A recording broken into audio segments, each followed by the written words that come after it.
হে আল্লাহ, একমাত্র আপনার কাছেই আমি আমার দুর্বলতার কথা জানাচ্ছি এবং একমাত্র আপনার কাছেই আমি আমার অভাবের কথা জানাচ্ছি এবং মানুষের নিকট আমার অসম্মানের কথা একমাত্র আপনাকেই বলছি।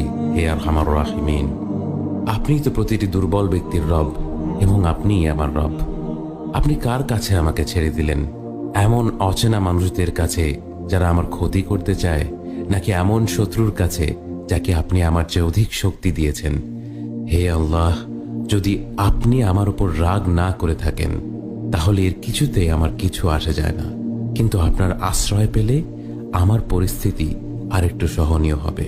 হে আল্লাহ, আমি আপনার চেহারার নূরের কাছে আশ্রয় চাই, যা সব অন্ধকারকে উজ্জ্বল করে দিয়েছে, যা দুনিয়া এবং আখিরাতের সব বিষয়ের সংশোধক।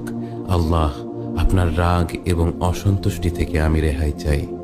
আল্লাহ, এ সব কাজ